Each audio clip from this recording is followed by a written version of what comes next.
What's happening, good people? Welcome to Where's His Watch Room.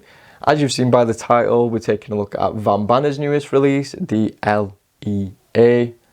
And I think that's how they're gonna say it rather than like how it's spelled. Yeah, I'm not really sure. So they were kind enough to send this out to review, so thank you to them. But you guys know that doesn't change a thing when it comes to review time. They don't have any input on the review at all. And what I say is what I think of the watch. So let's dive in. Oh, by the way, link in the description if you are interested. So this one, as you can see, it's a bit of a brew. I'm not gonna lie, it is a big watch. So let's actually discuss sizes while we're here. So the diameter is 45 millimeters. And that is without the little plaque on the side. That actually does add an extra millimeter on, so it takes it up to 46. But it doesn't wear that big, obviously, because that doesn't really impact that. Including the crown, 58.1. 52.5 mil lug to lug. The lug width is 24 millimeters. The thickness is 14.2. And we have a massive 8 millimeter crown. The construction is 316L stainless steel and it is sandblasted. The weight, 121 gram on this leather strap, and it's roughly the same on the canvas, and of course a little bit more if you get it on the mesh. The bezel is 316L stainless steel and it is PVD coated. I've not got it in line at the minute, but I'll show you that in a moment. We have a flat sapphire crystal with AR. We have a sapphire crystal at the back. BGW9 and T3 Lume. So BGW9 and T3 on the dial and BGW9 on the crown, which I'm really excited by. We have screw down crown, screw down case back, and 300 meters of claimed water resistance. So this one is quite the spec monster. So let's just get that bezel aligned by Claire. And there we go. So alignment is bang on, perfect. I don't think I've got it in line because I'm looking through the viewfinder and it's a little bit hard to see, but yes, everything does line up bang on. So action wise, very nice. It's got a good grip with this coin edge side. And I like the PVD as well. I'm not usually a fan of PVD, but I think it really works with the aesthetic here. But yeah, the action's really nice. Good amount of grip. The only issue I'm having with it is the back play. There is a little bit, you can just see there's about half to a click, depending on where you are around, the bezel. So yeah, that is the tiny issue I'm having with it, but other than that, it's a really solid feeling bezel, and I like the aesthetic too. We've got this little red dot and pip as well, which I think is really nice. We've got this, minute track, and then one that's a bit more spread out and a bit more broad. And again, it just works so well because we've got cohesion. We've got the black here and then the black which mirrored in the center, and I think they've done a bang up job with that. And the other colorways are the same as well, which there are quite a few of, but again, you can check them out at your own pace. So minute track, we're looking at a printed one, and it's actually not white this time. It's got more of a yellowy hue to it. And again, I just think that works perfectly with the aesthetic. I think white would have been a little bit too stark, and the color scheme, it just works very well. So we've got a upside down arrow, triangle at the 12 o'clock, and then we've got 5, 10, 15, 20 printed all the way around. And do you know what? The print quality is very nice. You can also see we've got this like sort of two-step dial. So we've got an outer ring with your minute track and the 60-minute timer. The inner one has a black matte black disc, and it's partially sandwiched as well. So you can actually see on these macro shots that there is a bit of depth because the numbers are actually sunk into it. And I think it just creates a lot of layers and a lot of interest, and I really like it. I think it's a great looking watch. Vanbanner, their logo printed under the 12, and then we've got the model name and water resistance above the 6. We do have a date window as well, and it's a little bit of an unusual one. It's not just a single one, it's actually, you can see 3 dates on it. And you know what, usually I'm not a fan of date windows, but I think they've done this one in quite a clever way.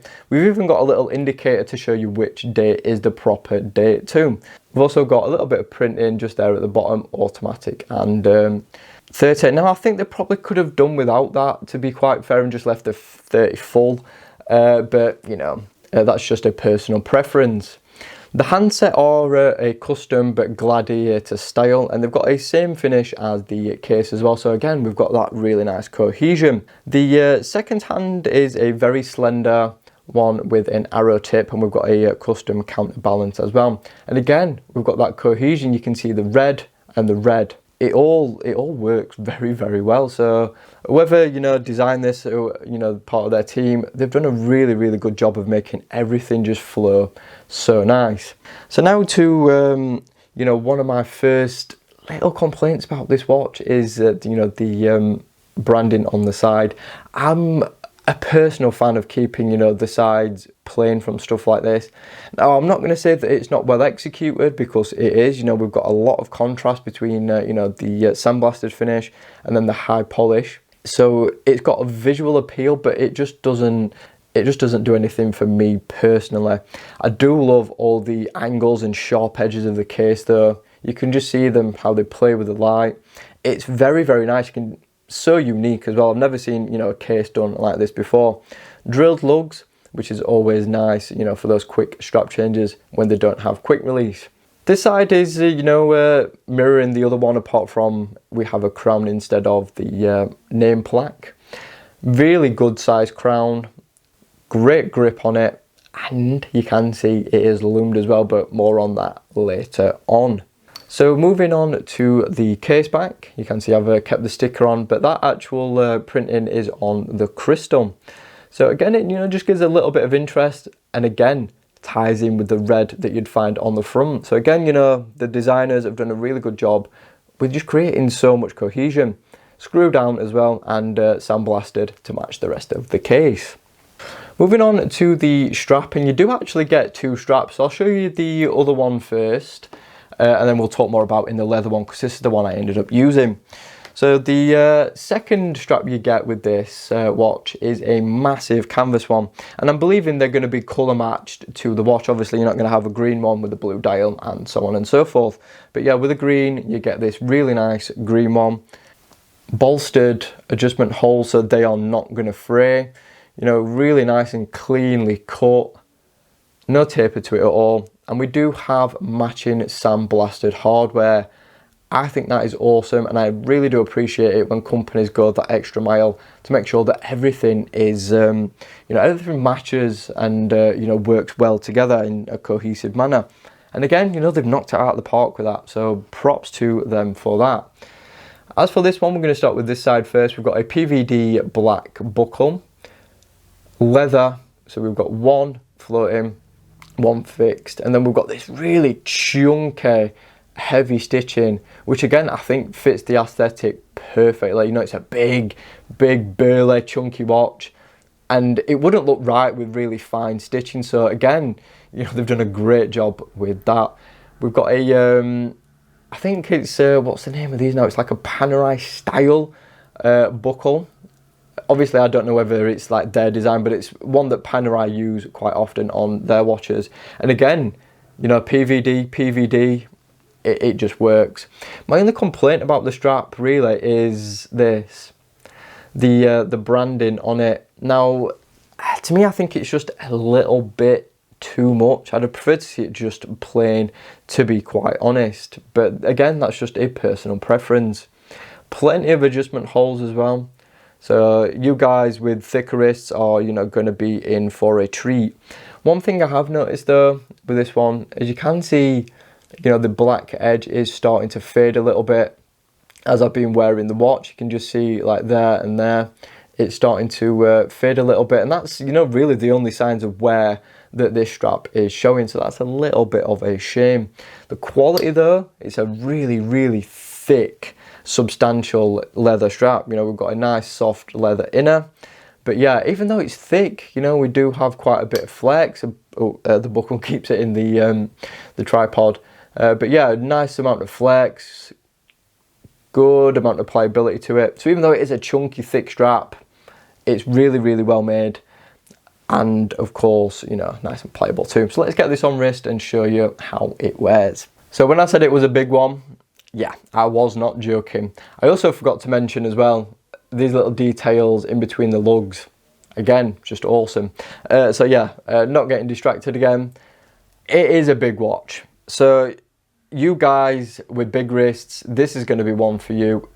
Or, you know, if you're a guy with slimmer wrists like myself and you like something oversized, you know, then wear what you want. You know, who am I to tell you, what to wear? If you like a big watch on a small wrist, go for it. For me, I do like a slightly bigger watch now. You know, I'm starting to come around to wearing bigger watches. I think this one is just a little bit too big though. I mean, it does dwarf my skinny wrist. You can see, you know, I get a lot of overhang. But yeah, this one is definitely, you know, for you guys with thicker wrists. I'm saying probably 7 inches and above on this one. You know, but again, if you like big watches on small wrists, you know, go for it. Last adjustment hole on that strap, and you can see that buckle is quite a size on my slim wrist as well. So yeah, if you've got slimmer wrists, then you might probably want to, you know, opt for something like this, or maybe, you know, you've got a strap that you think would look nice on it. As for, you know, the profile, you know, you can see it is quite thick as well. So maybe this might not be the best idea because that's going to add extra bulk. But yeah, you know, we do get a, you know, nice fit on the middle of the case, but, you know, towards the end we get a bit of a gap. You can just see again, you know, the overhang at each side. But guys, this one is not meant for me. You know, this is meant for you with thicker wrists. And yeah, I think you're going to need it to, you know, to really pull this watch off properly.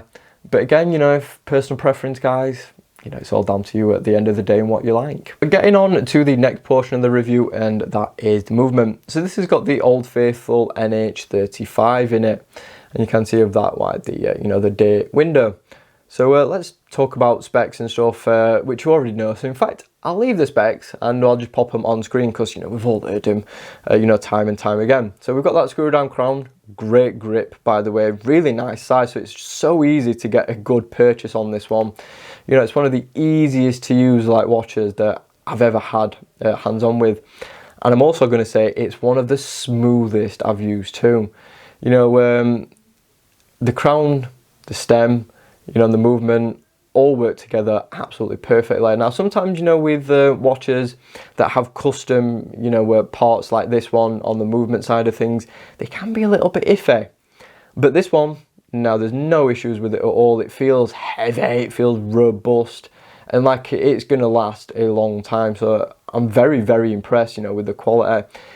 Also with the Seiko, you guys know, it's a very, very smooth, very reliable movement.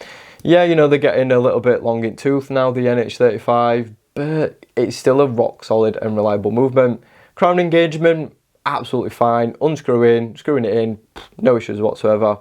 It is a fantastic watch to use just because of the size of the crown. So if you've got big fingers as well, you've got a lot of room to work with on this crown. So yeah, very, very impressed there. So now let's move on to something else that's quite impressive. And we're actually going to be doing my first ever Lume split screen because, well, we have 2 areas of Lume. So we have Lume on the bezel, Lume on the dial, and also Lume on the crown.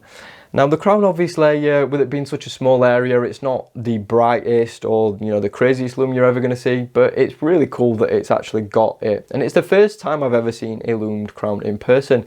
And do you know what? It's really cool more than anything. As for the dial, hand indices and all that, do you know what? It's impressive again. You know, I think we've got a good amount of Lume on all the areas it needs to. You know, it's quite potent, it lasts a good amount of time. And you know what, I am very impressed with it. You know, it's just quality like, you know, the rest of the watch. So now let's move on to the verdict. So this watch is going to set you back 288 Canadian, which translates to 194 in the UK and 218 for you guys in the US. I'll pop some more prices on you know, screen as well. So what do I think of this watch for this price point? Well, I think it's a really good buy actually. 194 quid. You're getting a lot of watch, well, a lot of watch for your money, and it's all, you know, bespoke stuff. You know, it's not something, you know, you're just gonna go and find very easily. You know, we've got a custom made case. You know, the bezel's custom. You know, the crown, again, you know, it's custom. That dial, you know, a lot of work has gone into that. So yeah, it's definitely, you know, a lot of watch for the money. Is it for me though? As much as I like it, it's just too big. It's just too big and too too bulky for me. If they were to make a sub or even a 40mm version, then I would definitely be on that. But yeah, like I said, this one is definitely for you guys with thicker wrists, us guys with slimmer wrists. Unless you really love oversized watches, then this one might be one to skip on and take a look at some of their other stuff as well. They've got the Parking Master Diver. That's a lovely looking watch, and they've also recently released their dress watch as well, which I do really want to check out because the price to performance on that is just crazy too. But yeah, great value watch. But yeah, it's probably not going to be for everyone, let's just say. So thanks for watching, guys. Let me know what you think of this one down in the comment section. Have a good one. If you want to see more content on the channel, click the links you can see right now. Like the video if you enjoyed it. Hit that bell so you don't miss any future content. And of course, feel free to subscribe if you want to stay in touch with the channel. Thanks very much. Have a good one.